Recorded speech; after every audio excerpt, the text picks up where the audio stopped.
Taylor go through. Most of these are modifications that we're looking at. Some of them are a very preliminary, just discussion, not necessarily put this into the handbook, but others are updates that we're ready to put in the, generally we put in the handbook and revise that in the spring and do a first and second reading. So we wanted to go through those with you. So some of these I thought we already did. Yes. So.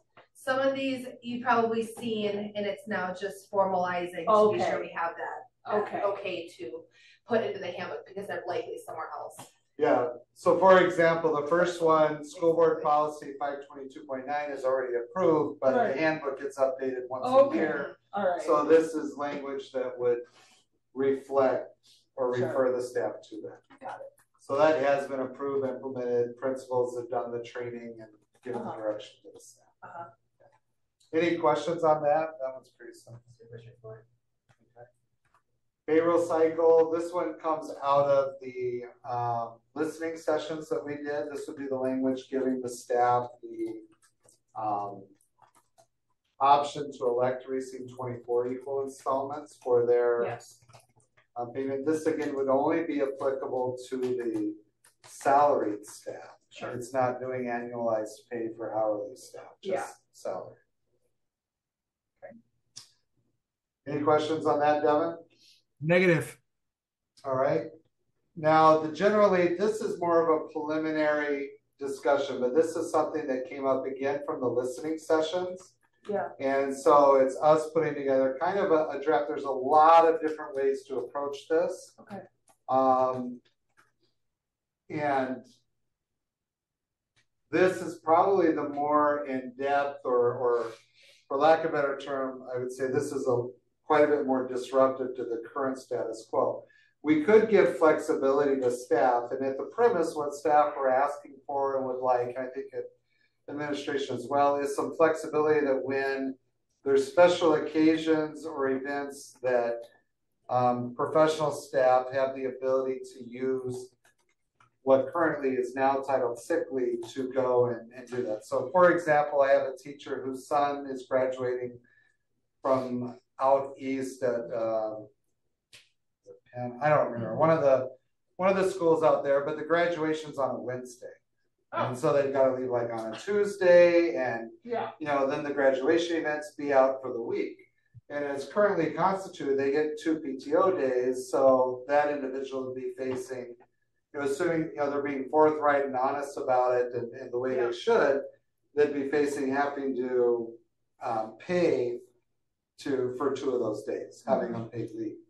And so for those types of scenarios, I've allowed on some exceptions in the past that on those special, we call them once in a lifetime type events. Doesn't mean that the employee only gets it once, which I heard from my district advisory committee from the teachers that there was some confusion on that they thought, well, I only get that once in a lifetime. No, it means like you only have one 25th anniversry, or only your parents have 150th. Yes. Yeah. It's not like every week I have a once. Yeah. But I mean, you could have, it's a wedding of your brother or something. That brother could have 2 or 3 weddings, but it's not. Well, let's hope not. But you get my point. So the simplest may be just modifying the language to give that flexibility in there. Yeah. This goes a little bit further in looking at, and we'd put a general leave provision in Wheatland and in New Glarus. I know Genoa City had adopted it as well. So there are not a lot of districts have a general leave provision, but it does give greater flexibility to that. So it's something to look at and kind of want a direction from the personnel committee, which way you'd have to go, keeping in mind, so this is just a potential scenario, but we haven't costed this out either. Currently, we do not have any payout for unused sick leave or unused days. And this was feedback from the teachers, the district advisory committee group, that they would really like to see, consideration of a payout for unused days. They feel that would give a balance to people not just using the days, but that there would be an added value to that. And again, currently we have $0. So this was currently they get 10 sick days and 2 PTO days for school year only and CCA employees. The proposed would be looking at like a general leave scenario where they would get a total of 10 days. So it's giving up 2 days, but going to 10 days that have more flexibility. And then for the 12-month employees, it would be 12 general leave days and no change to that PTO, administrator, supervisor, no change. It would just be retitling the sick to general leave, so it's consistent there. It talks about the general leave earned, the general leave use. It just opens up greater flexibility. It's not to the extent that, hey, I can take every Friday off I want for the next 10 days or the next 10 Fridays because I just want to do that. It does put a little bit more discretion on the principals or the supervisors to determine, is this, a valid leave or not? Does it fit within that non-emergency? So I think that item 2 says the building administrator or supervisor has the right to approve or disapprove all non-emergency and non-medical related requests. General leave shall be paid to any absence for work due to compelling personal obligations which cannot reasonably be conducted outside of the employee's workday. So if there's like a half day involved, that would be prorated, like they would only get a half day. I think we'd handle it just like our sick leave. We prorate down to what for our sick every 15 minutes. Oh, okay. Bonus. Okay. That's all automated and in Skyward when they put that in. General leave restrictions cannot be used to extend holidays, vacations, or school recess periods shall be limited by administration. It doesn't mean they can't be. It just means we don't have coverage if everybody extends and everybody's doing it every year. But we've had teachers who, I get it, on a cruise for a spring break or a holiday, if you have to wait until apply on Saturday, that's a significant different cost than opposed to if you can go on a Thursday. So granting, what we can facilitate on things like that would be helpful. To staff. This is within the quarter hour. Now this is a piece that would need, I think, a lot more work in looking at, because this is probably the single largest deviation. And again, this was based on just feedback from the staff that they're wanting the consideration for, what do we do for the days that, the way they phrase it is, well, I just lose those days because they're unused, I lose them. And there's staff, we see our biggest push in Are they losing them because they're currently listed as sick days? Both the sick days and the PTO days. So we'll have a big push in April and May for the PTO days because they don't want to lose those, even though it's just the 2 days. But there's a little bit of, there is usage sometimes of sick leave. Administration feels, or even the teachers feel like, well, yeah, I think that teacher used their sick leave day, when perhaps they could have been at work, but because they felt like, I could really use the day, and so I'm going to lose it anyway. Or something like that. Right. Yeah. Jason, for this one too. So right now our sick. So if we look at our sick leave policy, any days over 80. So if you have 75 days at the end of the school year of sick time in your bank, that next school year the policy says you get 10 more days, but 10 days is going to put you at 85 days. Right. Those exactly. And so can you speak to a little bit what the advisory committee shared with you about reducing from 80 to 60 for the general leave? Yeah, it was really interesting. I didn't anticipate that, but I have a good mix of veteran staff and younger staff. So the veteran staff, nobody wanted to well, if I'm at 80 days, is the district going to pay me out to go to 60? I'm like, oh yeah, that would really be could potentially be a big increase. Or what if someone's at 120? So they like the idea of maintaining kind of grandfathered in, just like we have a lot of staff that have over 80 days because we have such a, when did that change, Bill? It happened in 2013. Right before I got here, right? Yeah. Oh, okay. With that first post-Act 10, not the first one, but no, soon after. Yeah, soon after that contract. So we do have some who their cap is higher, or their total days is higher, because that's what they had when we shifted that. Right. But the younger staff, they're like, well, if there's a incentive, like the $100 per day, if we were to adopt an incentive for the unused days, they felt that waiting until 80 was way too far out there. And 60 days, the reason you do see ours again is 80, but you do see other districts that will do 60, because long-term disability is if you've been out of work for 3 months, but that's 3 calendar months. 60 days will usually get you to 60 work days to those 3 calendar months. But that was their feedback, was the younger staff, that they would like to see that at 60. Because for them, it feels like so far away, especially when usually in the early years is when they have their paternity leaves and that type of stuff. So you would have to go 6 years without using a single day, and then a whole nother year before you. And so in that 7th year would be the earliest possible, if you came in with 0 days. But again, that's if there is a financial incentive tied, which is a larger conversation there. How much does that incentivize? I know that when we put that in place in Wheatland, but I know when I put it in place in Wheatland, we started at $50. They've increased it to $100, probably because the teachers were like, hey, 50 is half of what a sub is. Yeah. Or, back when they did that. But I know they appreciated, for them, it was like $500 at the end of the year, which they liked. And that was enough motivation for them. But Under subs like 125. yeah, so $100 is quite a bit less than what we pay a sub. But when you figure we have 200 and, I mean, how many employees Bill could potentially, we'd have to look at costing that out. I mean, you could be looking at 200,000 a year in payouts, hypothetically.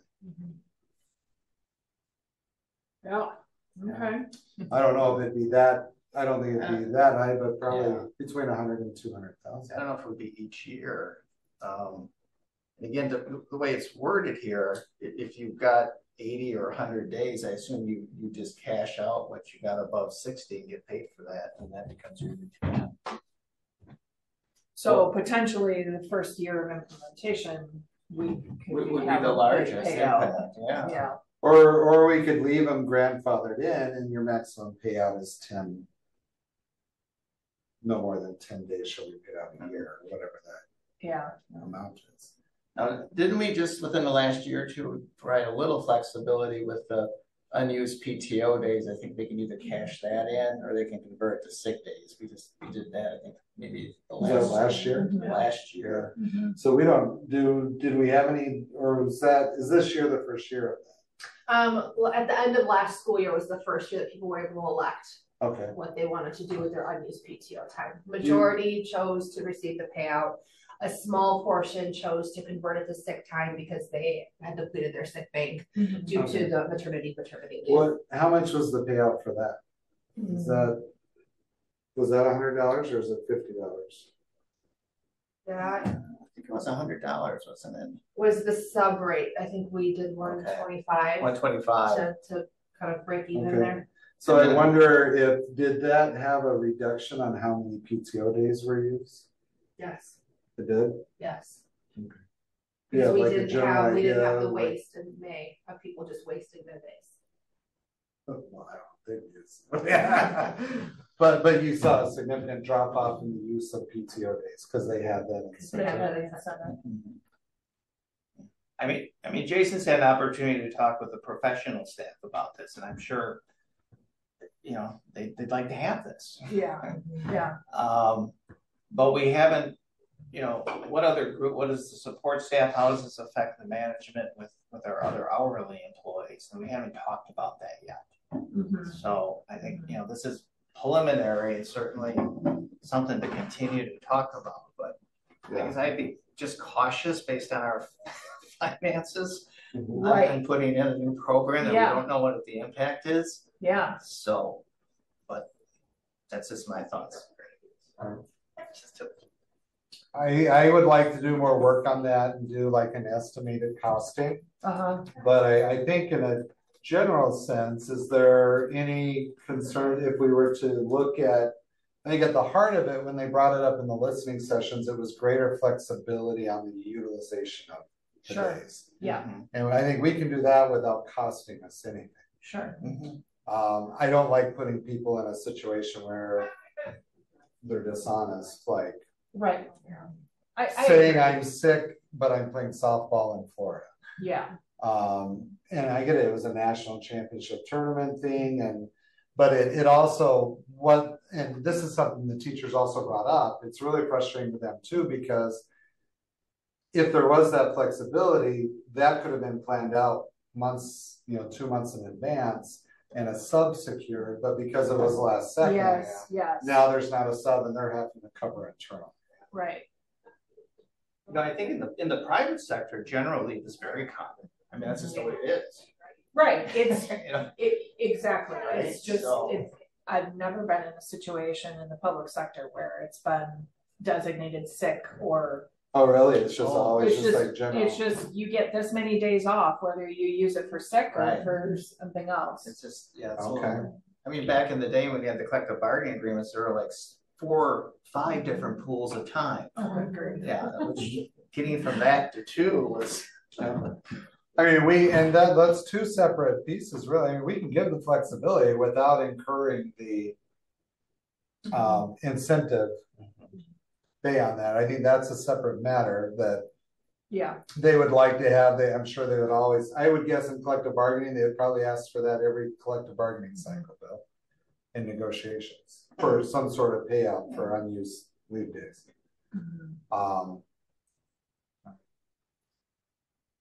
which, yeah, I mean, basically, in the private sector, you either use it or you lose it. It depends on, some companies will allow you to roll over maybe a week, or some portion of it, but generally not all of it. So. In New Glarus, the HR person that we had, she came from Nicolay Biomedical. I thought what was fascinating is, although I don't think you would ever do this in a public entity, but their leave policy was unlimited. And it was unlimited sick leave, unlimited vacation leave.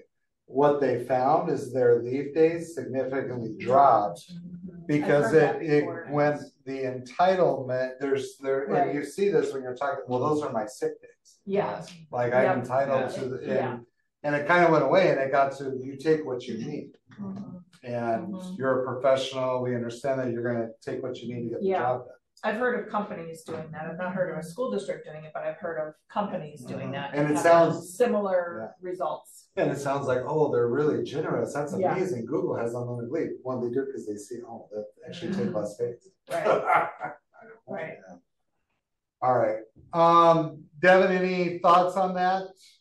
No, like I've said it before, I love the idea of being able to try to give them more flexibility with their leave. I think that was something that multiple different groups ended up bringing up to us.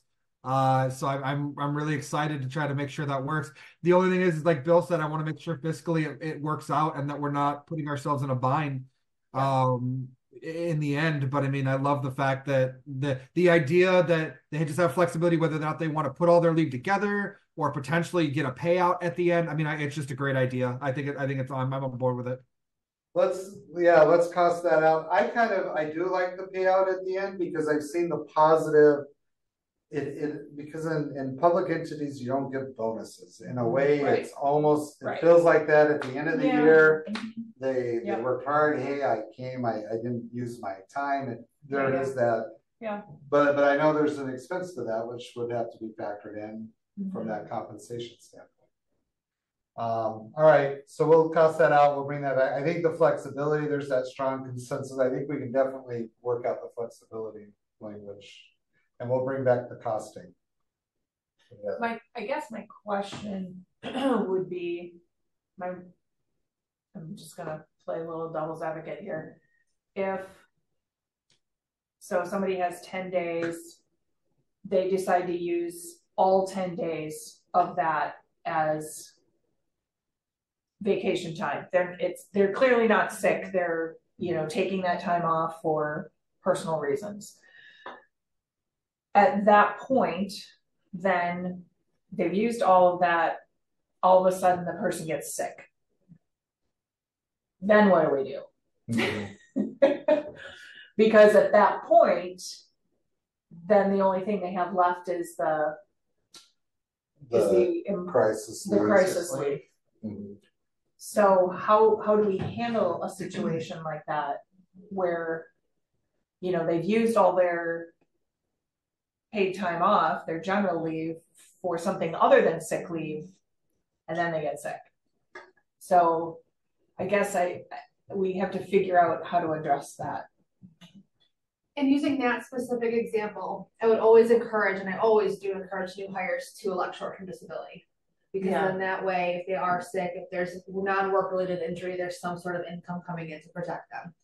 And our crisis leave policy does have that written in there, as if you are eligible for short-term disability, whether you are enrolled or not, even if you're eligible, you're not eligible for crisis leave. But let's flip your example for a second. Yeah. Employee uses all 10 days to go do something fun. Yeah. And then spouse gets very ill. And they're not eligible then for disability. Yeah. I think, or so far in the 2 years we've had crisis leave, every crisis leave request come to us has been very legitimate, truly a crisis, truly puts this employee in a bind. Mhm. There's maybe been one request that, I don't even know if we actually had the employee formally come forward. They came to discuss the situation with me, and it was not a crisis. It was you basically abused your days. You were not planful. And ultimately that staff member chose not to bring their request forward. But I think in terms of when we have those crisis type requests, it's going to be extra diligent of the three of us to be sure that we're very clear in what is truly a crisis and what's not. The information we have. Do you think that's a fair answer, a fair response? And we have that discretion that we can look at that, look back at that, and determine that. We have one employee who's got a very bad diagnosis. I'm like, why isn't he on? Uses days and go on crisis leave. But we found that even when they have those, they don't want to lose that. It's, how do I put it? That connection or that being at work, that job site. So I've seen more that they're like wanting to be at work and stay at work, if they can. Even I think even the way this is worded, they have up to 2 days they can use for like personal vacation. And then, if I understand right, if it's a request beyond that, then they have to go to they have to get approval anyway. But maybe that's the discussion point with the employees. Well, you don't have any sick time, or you only have 5 days. You want to use all 5 days to take this trip. You realize you have no sick time.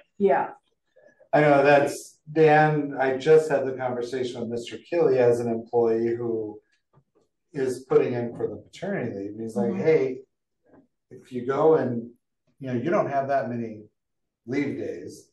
But if you do put that in, so you're going to lose income. You realize that. You can take your FMLA, you can do the 3 months if you want. But then he's also reiterating. And then on top of that, when you come back, your kid's going to get sick. Between you and your spouse, someone's going to have to be home with the kid. So you need to plan, accordingly. So I think they do have those conversations and they're reviewing those leave requests. So if someone, like a principal says, hey, this person, you want to go do a 2-week vacation in the Bahamas because there's a destination wedding. Fine, but just, I'm not saying fine. They probably have that conversation before approving that. Because that's a pretty big disruption in the school year. I'm going to have to do it sub for 2 weeks. And you're not going to have any days left. Is this really the wisest approach? I think our groups, some of our support staff, I look at our custodial group because they're always know exactly what they have for vacation. How many, they track that internally, how many days we have left.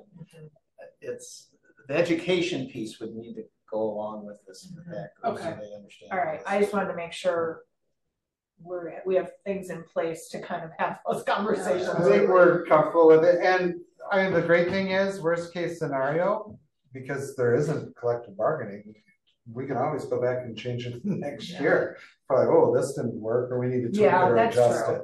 That's It's true. not like, something that you have to then negotiate. Yep, okay. Looking at breaks, the one question, sorry, I didn't really bring this one up. This one says expected. Do we have any concern if they're going offsite? Are they going off to smoke? Because by state statute, they can't be on school grounds to smoke. And I know one of the issues I had to address in a prior district was all the cigarette butts that the custodial staff was leaving outside the door. Could this potentially, I don't know if we have a good feel for, because if we're saying you can't go offsite, then they can't go have a smoke break offsite. So this came about because we had some support staff during their paid 15-minute break. So their unpaid lunch, you could leave, do whatever you wish. Okay. But during those 15, or really most of our support staff only had one 15-minute break. They weren't going to smoke. They wanted to run to the gas station to get a snack. They wanted to go home. And they're not getting back in 15 correct. And the other part of it is because it's paid time, it's actually a risk to us because if they get hurt not on school property, it is our responsibility. So added that clarifying language in. Now, to your point, Jason, we are working with an employee about his smoke breaks and whatnot. However, we've taken the very firm stance that, hey, your health is number one. We really don't want you smoking. And how can we work with you to cut your smoke breaks down to once a day during that lunch break? And so this policy is being driven because we have actually staff leaving and we really need them to stay. Yeah. Okay. Okay. Questions about that one? Yeah, not that one. I just was wondering what the backstory is on the 10 minutes to the 7 minutes. Yes. So state wage and hour law required to be fair to the employee. If you clock in 7 minutes early, it defaults because we don't pay for an exact minute. It defaults 15 minutes one way or another. Okay. So we had changed a number of years ago to comply with state law. To be fair, that if you clock in 7 minutes early, it defaults to the 15. Yeah, thank you. But then it had to be fair on the other end. And so when you do 10 minutes, the pendulum does not swing fairly. Yep. And our timekeeping rules, again, to comply with state and wage and hour law is 7 minutes. Our handbook was just not, it was not clear and it was actually not accurate. Okay. So we've been using the 7 minute rule for some time now, just updating the handbook. Can they clock in remotely from their phone? They must be on school Wi-Fi though to clock in. Okay. Well, I know that accountants and attorneys keep time by every 7 minutes. So I knew there had to be something with the 7 minute thing. Yes. You're thinking billing, probably? Yes, for billing. Yeah, I understand. Yes, accountants and attorneys keep their time by every 7 minutes for billing purposes. Okay, supplemental paid professional staff. So this first one, item D there for contract work beyond the school day. This was a group that had brought this to what Jason and my attention, just saying that there are some after school, specifically IEP meetings that staff are needing to stay for to accommodate that parent, to be sure that they're able to support that student correctly and timely. However, those meetings were going well past that contracted work day. And so are staff to get paid? Are they not to get paid? There needed to be some direction and clarification around who gets paid and when. Yeah. And so the group had brought together a proposal to say for the middle school and high school, because their day ends at what, 7:45 to what, 3:15. If any meetings go after 4 p.m., that's significant after the school day's done, that they would receive $18 per hour for any time beyond 4 p.m. that they are required to stay. And then the elementary school to be after 4:30. Are those reimbursable hour or charges, like from the special ed? You know what I mean? Like if they're special ed teachers, but if regular staff are part of the IEP, then they wouldn't be reimbursed for that. Yeah. Okay. The IEPs have to have they're supposed to have at least one regular ed teacher present. Okay. For the meetings. Yeah, so but for the bulk of the IEP team, they would be special education either teachers or speech and language pathologists or school Yeah. psychologists. So then their portion would be reimbursable. Part of it. Part of it. And the elementary level, they felt they have a system in place now where most of them do take place during the day. So they felt pretty good about that. They liked how the principal set that up, because the reality, for whatever reason, it seems like our elementary teachers predominantly tend to be our teachers that have younger kids, and so them staying late, they don't care about the $18. Now they're like, I need to go, so they just have a hard time getting people there. Yeah. High school tends to have more of a challenge of getting them there during the day. Yeah, I understand that, because generally if parents are, if there's going to be one parent that stays home, when you have younger kids, that's, they usually have flexibility during the day, but then when their kids get older, they generally both go out and work. And so then it's harder to get them during the day. All right. And that would be for, I think one of the big discussions too was, and what we came to is that it's just staff were assigned, because there was a feeling that, look, I'm a special education teacher, but I still have all my daily work duties that I'm doing just like every other teacher. Right. So if I'm happy to stay after, just because I'm special education, it doesn't mean I shouldn't get the same treatment as the English teacher who's staying after. So was the rate previously 23 and we're lowering it to 18? Or?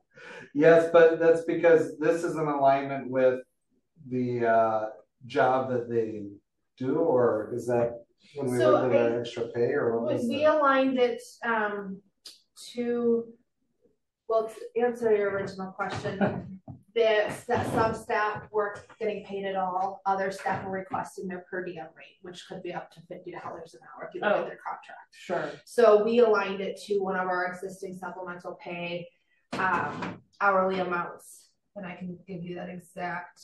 So this is our. So 23 is our current.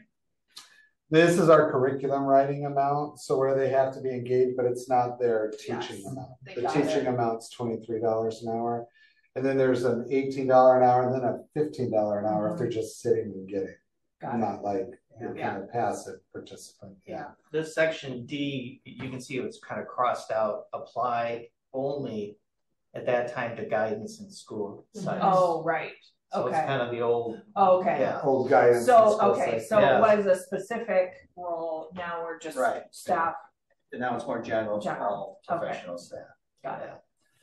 That makes sense. And the guidance in school sites used to have a supplemental rate of $23 a day, but they actually, for their extra days now, they get their per diem in the summer.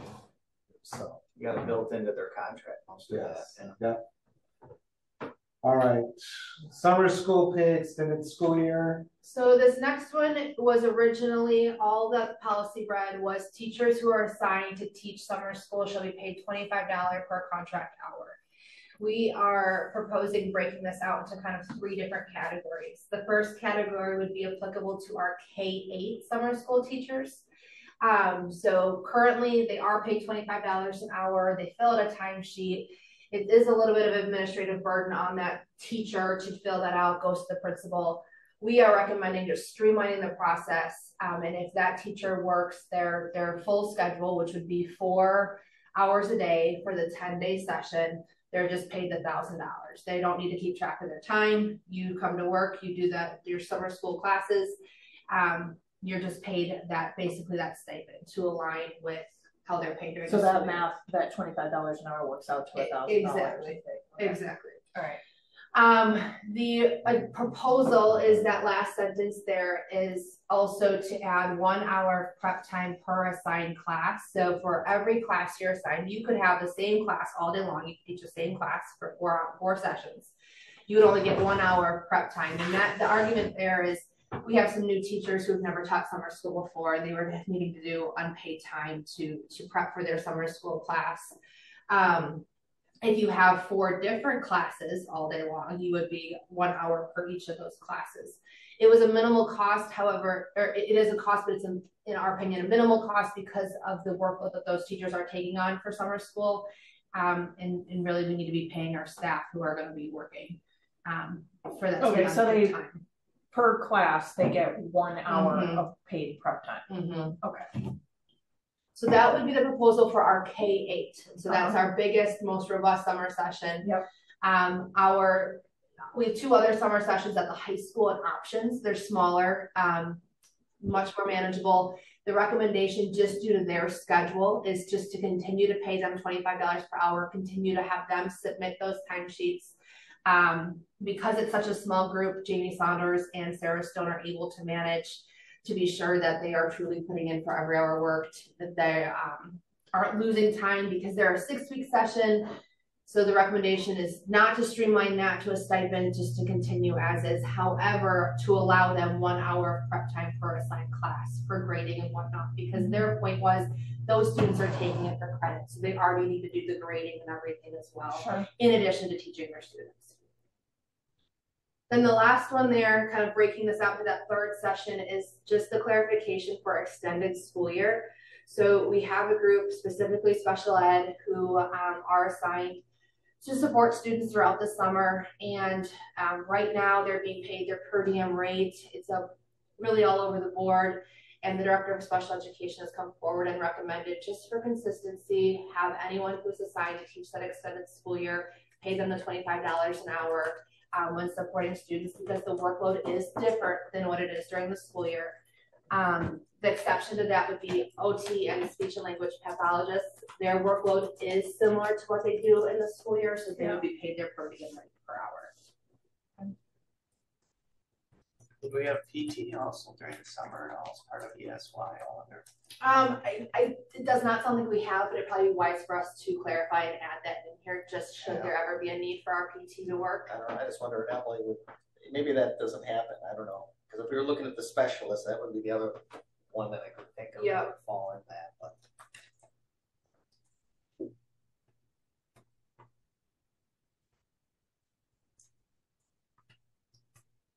any initial thought just to this initial proposal to streamline our summer school pay? No, I think it'd be appreciated. Yeah. Okay.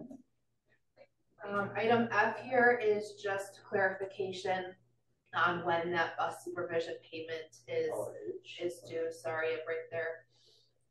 We had some confusion amongst how our elementaries are paying, so that was just to create clarity for who is eligible and when. I'm really confused by the $4. I think it is like a 10-minute shift. Okay. It's just very, very short shift here. Is that per day or per, like, if they do it in the morning and the afternoon, they get $8? Well, that is a fantastic question. I will get clarity on that, and I will update. All right. Yeah, you're right. It's not very much, but they're in some cases they have to be assigned, and because they, as part of their, forever they have time built in. In other cases, it's extra. It's beyond what they're already. and it does vary by school because of the transportation. It's definitely not a lot of money, but looking, I just calculated it out quick. It's almost $1,000 throughout the entire year extra that they're getting. So I mean, it's not too terrible for a 10-minute extra period.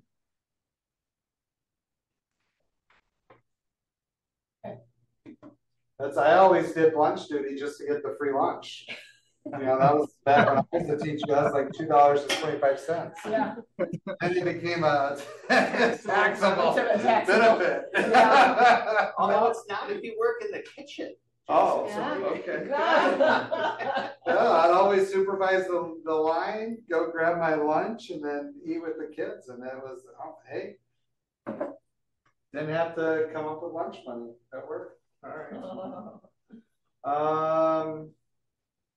All right. This is the #1 most popular request amongst the admin staff, and I think teachers will seeing the phrases. We heard a lot of it about in the listening session. I think a lot of the board members, none of the board members were board members when this was put into place. No. And so basically, to make it simple, it's just striking any reference to pro-grow points. And you might ask, well, what's pro-grow points?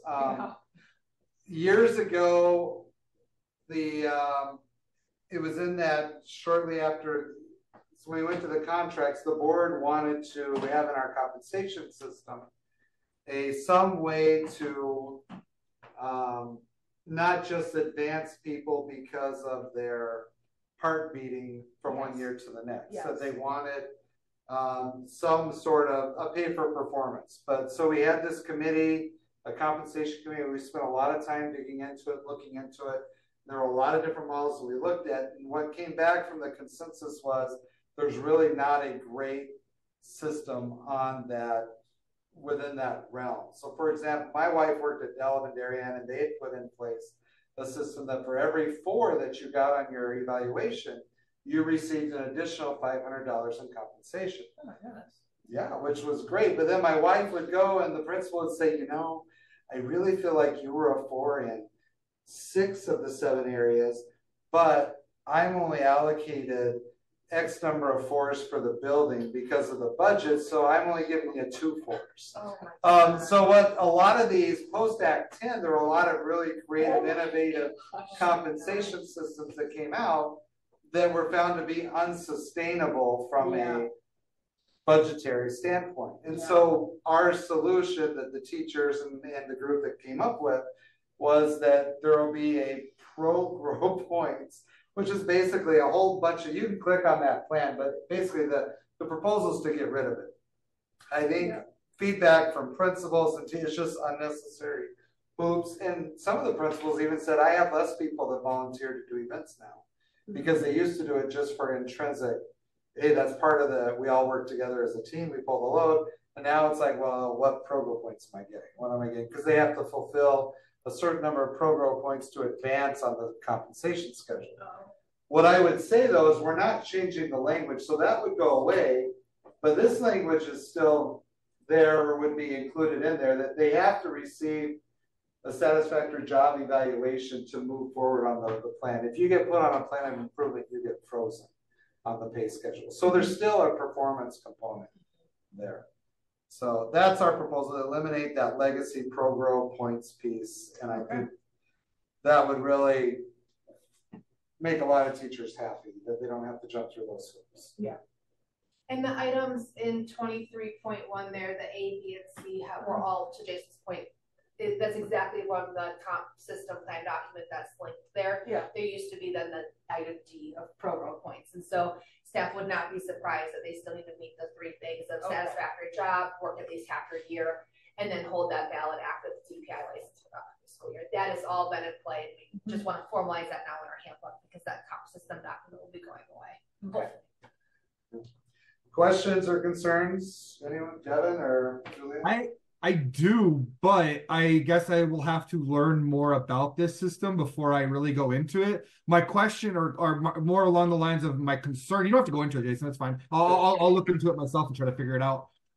But you're telling me that we can give people increases when they've only worked half the contracted year? Think about it as an employee on like an FMLA leave where someone is on a leave. I don't know how half the year was determined, but I have to believe that that has something to do with being on a leave of absence, a job protected leave of absence.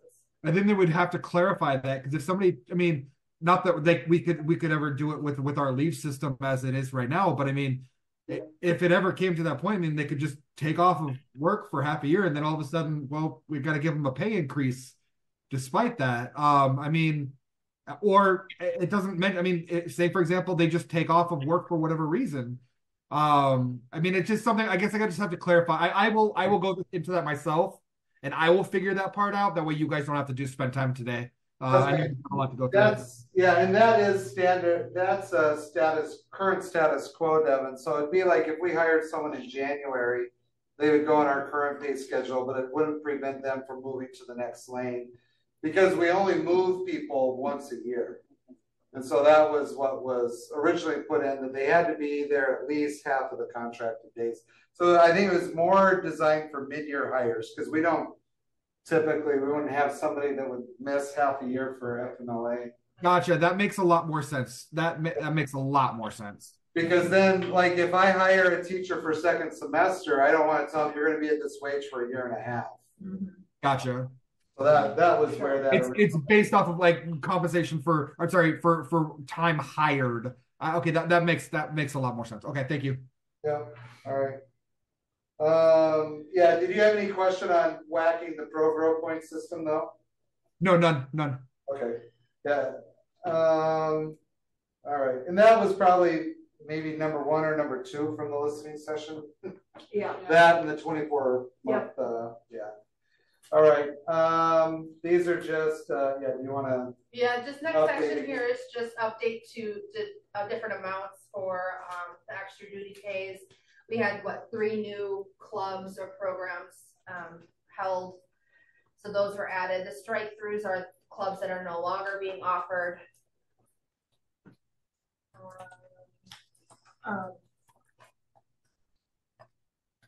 What was a taku? It's Japanese anime art. That dropped? It didn't have enough It did interest drop. in it? Unfortunately, the advisor, they had interest, but the advisor needed to step back.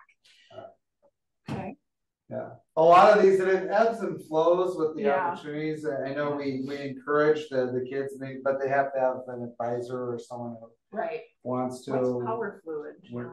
That was a hydraulic. Erica Card used to run that. It was Oh. an after-school hydraulics team.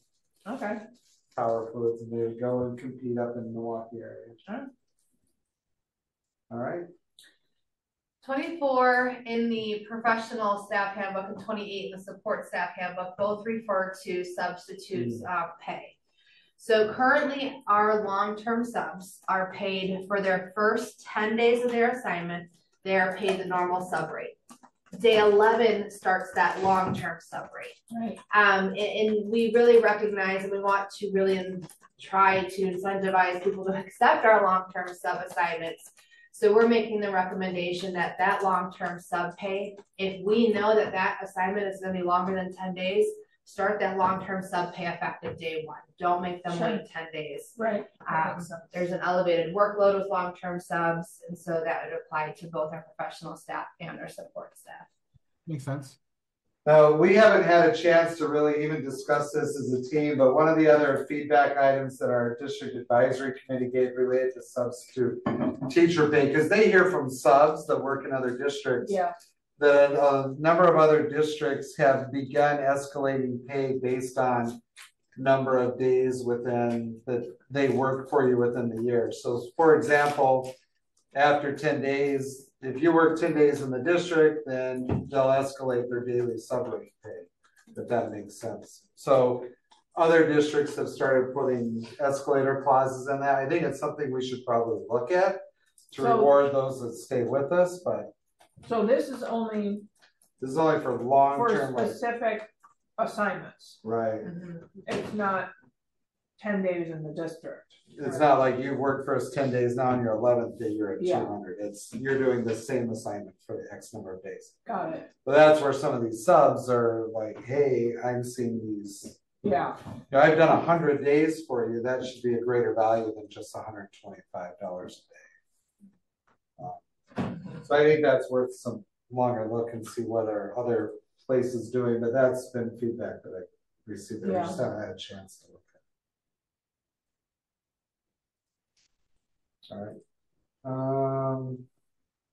We needed to add. Let me just clarify though. I do want to be clear that there's cases where this, to be frank, this is negotiable.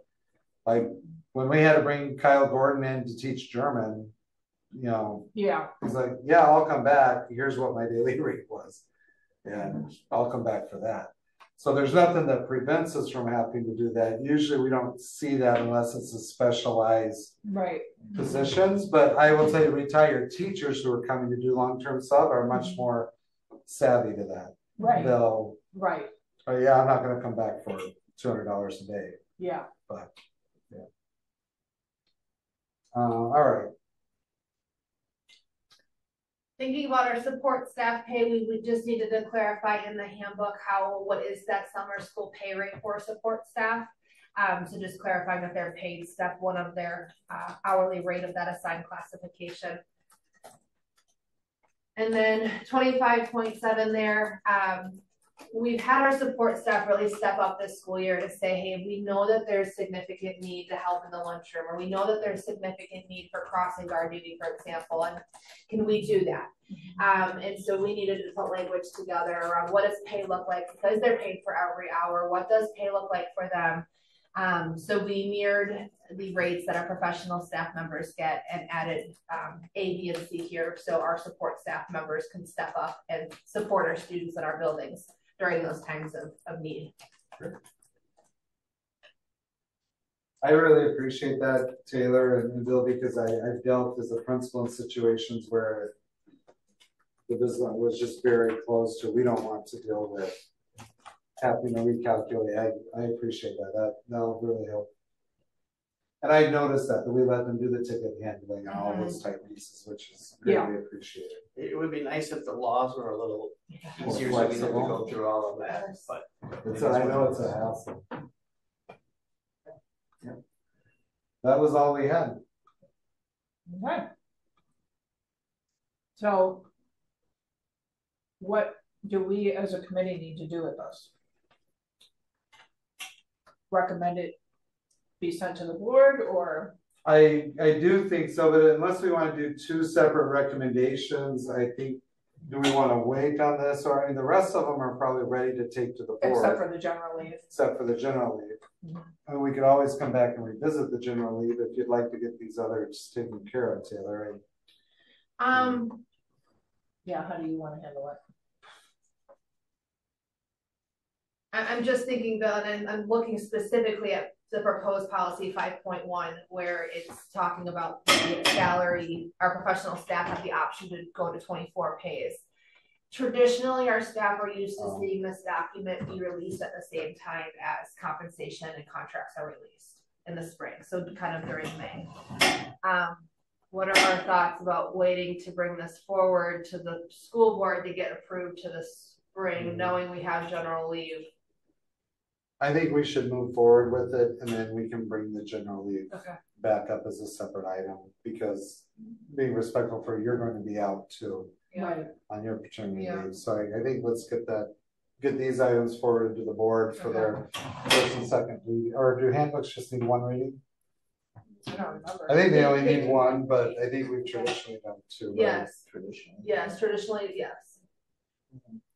The other item that will probably come through the personnel will be just the compensation in general, because the schedules are all part of the handbooks, right? For both support staff and professional. So that would be a future thing. A future thing. Anyway, so. But I see what you're saying. We want to make sure that payroll provisions approved, right? Because contracts are due back June 15th, right? Yep. Yeah, so they go out by May 15th. Yeah. Which is generally before we'd have compensation done. A lot of times we'll have compensation done by then because they get their contract with their new. Oh, that's true. And that's typically what we've done. So. All right. So I think let's schedule another personnel committee meeting, because we should discuss the general leave, and we should start discussing the compensation piece. Yeah. Thinking about the compensation piece, I think traditionally we've always pulled this committee together late April, middle to late April. So usually, after the budget retreat? Usually waits after the budget retreat. Yes. So I think that would be a good timeline to schedule. When are we looking at having the budget retreat? We were going to talk about that tonight. Okay. We've got a proposed date, but I don't know if that works for everyone. All right. I think it was March 2nd, Julie, if we did a Saturday. But we look at April 8th for the next personnel. The 2nd.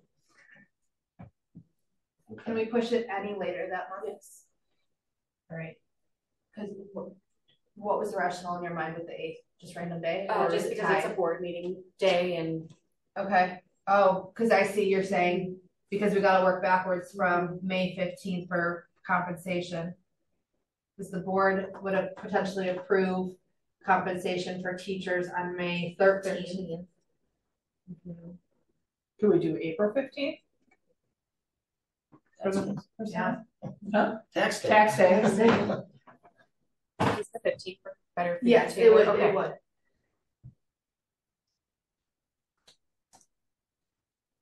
All right.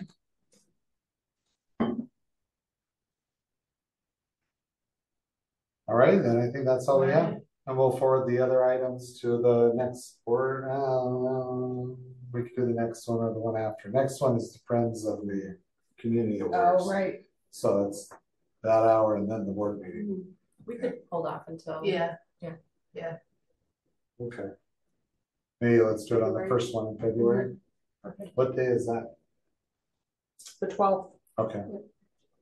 All right. Great. All right, that's all I got, Devin. All right, sounds good. Thanks, everyone. All right, take care. Thank you, Devin.